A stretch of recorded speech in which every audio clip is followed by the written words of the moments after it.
जाना है अस्सलाम वालेकुम की होया जी शरारत कर लड़ रहे मेरे बच्चे ते फिर की होया मैं रोक लिया मैं इसे रोकी नहीं लड़नी डे वैसे यार एक दूसरे तो थप्पड़ मार रहे थे मैं बच्चा आपका नहीं मैं एजुकेशन च अफसर हाँ तो इन्हों का हक है शरारत करना सर इतने पता ही एक दूसरे पिछों मारी जाना मैं आखा इधर आओ मैं धक्के तो ना करना भाई फिर लड़ाई और सुनाओ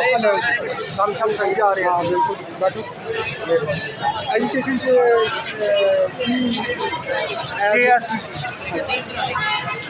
GSC की है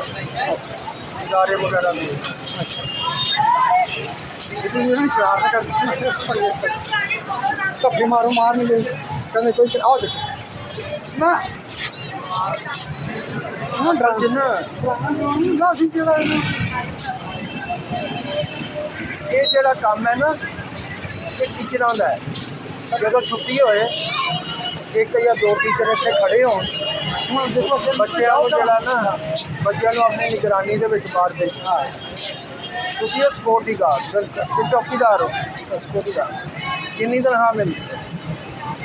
32,000 हाँ तो चौकीदार होने तो 70,000 मिलता है हाँ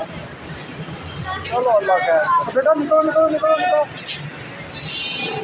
ये गल तुम दसो हैडमास्टर ने वो बच्चे वो डाक लैके गए ना अज दफ्तर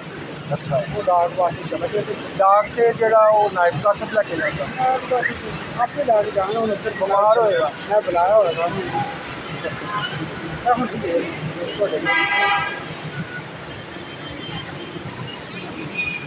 देखो ना गड्डी जा रही बच्चों की हाँ वो सच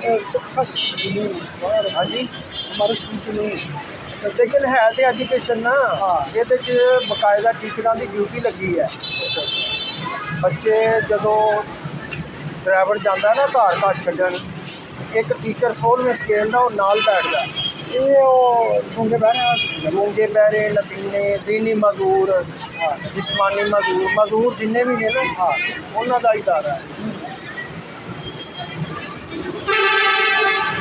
ਤੁਹਾਡਾ काम है इदारे की हिफाजत करना कोई गैर मुतलका बंदा अंदर ना आए हम जैसा मैं अंदर आ गया तुझे मैंने पूछा ही नहीं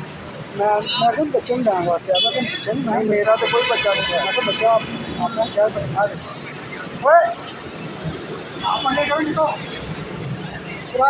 नाम की ਤੁਹਾਡਾ इरशाद जी इरशाद अहमद इरशाद बड़ा प्यारा नाम इरशाद का मतलब की है तुम हुक्म हाँ इरशाद निकले आए रुशद को रुशद मुर्शद रुशद का मतलब है रहनुमाई करना